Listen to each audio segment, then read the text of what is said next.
ആരതിയുമായുള്ള രവി മോഹന്റെ വിവാഹബന്ധം തകരാൻ കാരണം ആരതിയുടെ അമ്മ സുജാത വിജയകുമാറിന്റെ ഇടപെടലാണെന്ന് നിർമ്മാതാവ് ബാലാജി പ്രഭു. പണം കായ്ക്കുന്ന മരമായാണ് ജയൻ രവിയെ സുജാത കണ്ടതെന്നും അയാളുടെ ജീവിതത്തെ മുഴുവനായി സുജാത നിയന്ത്രണത്തിലാക്കുകയായിരുന്നുവെന്നും ബാലാജി പറയുന്നു. രവി മോഹനും കെനീഷ ഫ്രാൻസിസും ഒരു വിവാഹത്തിന് ഒരുമിച്ചെത്തിയതാണ് ഇന്ന് തമിഴകത്തെ വലിയ ചർച്ച.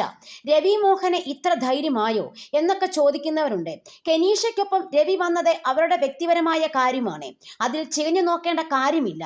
എല്ലാവർക്കും അവരവരുടെ ജീവിതം തീരുമാനിക്കാനുള്ള അവകാശമുണ്ട്. എന്നാൽ ജയൻ രവി എന്തുകൊണ്ട് ഇങ്ങനെ ഒരു തീരുമാനമെടുത്തു എന്നതിനെക്കുറിച്ച് നമ്മൾ ആലോചിക്കേണ്ടതുണ്ട്.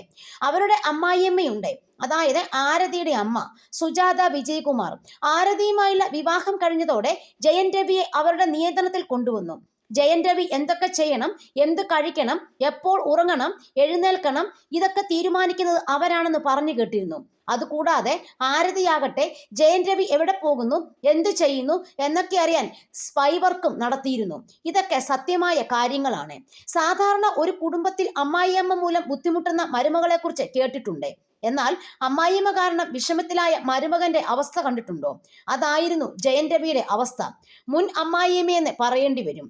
ജയൻ രവിയുടെ ശമ്പളം കൊടുക്കില്ല, ചെലവിനുള്ള പണം കൊടുക്കില്ല, സ്വന്തമായി ഒരു അക്കൗണ്ട് പോലും അദ്ദേഹത്തിന് ഉണ്ടായിരുന്നില്ല.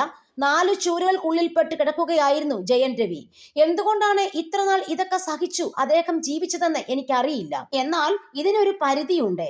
അവസാനം പൊട്ടിത്തെറിക്കും. അപ്പോൾ അവർ നിവർന്നു നിന്നാൽ നമുക്ക് താങ്ങാൻ കഴിയില്ല. ജയൻ രവിയുടെയും ആരതിയുടെയും മക്കളുടെയും ഈ അവസ്ഥയ്ക്ക് കാരണം സുജാത തന്നെയാണ്. സിനിമാ രംഗത്തുള്ളതിനാൽ ജയൻ രവിയുടെ മുൻ അമ്മായിയമ്മയെ കുറിച്ച് പല കാര്യങ്ങളും നമ്മൾക്കറിയാം. ഒരുപാട് TV സീരിയൽ നിർമ്മിച്ച ആളാണ്. ലൈറ്റ് ബോയ്സും പ്രൊഡക്ഷൻ ബോയ്സും എല്ലാം ശമ്പളം ചോദിക്കാൻ പോകും. ആരെയും മതിക്കാത്ത സ്വഭാവമാണ് സുജാത വിജയകുമാറിൻ്റെത്. ആരുടെയും മുഖത്ത് നോക്കില്ല, മുകളിലേക്ക് നോക്കിയേ സംസാരിക്കൂ. അവരെക്കാൾ മുകളിലാണ് എന്ന ഭാവമാണ്. വളരെ പരുക്കമായും മോശമായും സംസാരിക്കും. ശമ്പളം പോലും കൃത്യമായി കൊടുക്കില്ല.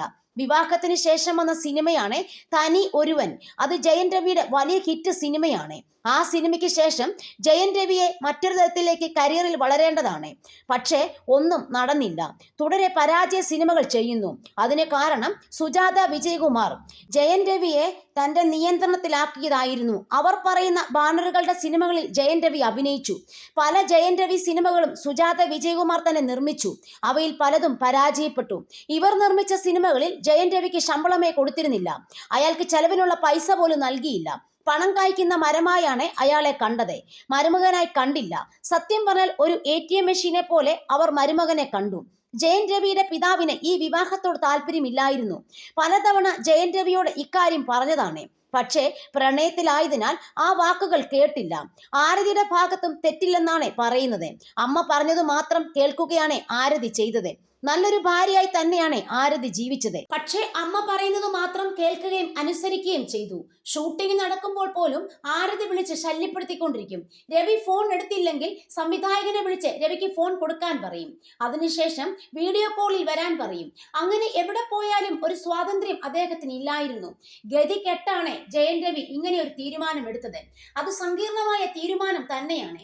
പക്ഷെ ഇങ്ങനെ ചെയ്യാൻ അയാൾ നിർബന്ധിതനാകുകയായിരുന്നു. കെനീഷയുടെ കാര്യമാണെങ്കിൽ പോലും അത് അയാളുടെ വ്യക്തിപരമായ കാര്യമാണ്. അതിനെക്കുറിച്ച് പറയാൻ നമുക്കാർക്കും യോഗ്യതയില്ല. ജയൻ രവിയുടെയും ആരതിയുടെയും വിവാഹമോചനം ഇപ്പോഴും കോടതിയിലാണ്. അതിന്റെ നടപടികൾ പൂർത്തിയായ ശേഷമായിരിക്കും രവി അടുത്ത തീരുമാനത്തിലേക്ക് കടക്കുക. നല്ല വ്യക്തിത്വത്തിനുടമയാണ് രവി, അതിനൊപ്പം നല്ല നടനും. സിനിമയിലുള്ള ഒരാളെ പോലും ഇന്നുവരെ അയാൾ വാക്കുകൾ കൊണ്ട് പോലും വേദനിപ്പിച്ചിട്ടില്ല. എല്ലാവർക്കും അദ്ദേഹത്തെ കുറിച്ച് നല്ലത് മാത്രമേ പറയുവാനുള്ളൂ. ഇങ്ങനെയൊക്കെ സംഭവിക്കാൻ കാരണം സുജാത വിജയകുമാർ തന്നെയാണ്. ഒരു മനുഷ്യൻ സഹിക്കുന്നതിന് പരിധിയുണ്ട്. നിവൃത്തിയില്ലാതെ വന്നപ്പോൾ അയാൾ മാനസികമായി പൊട്ടിത്തെറിച്ചു.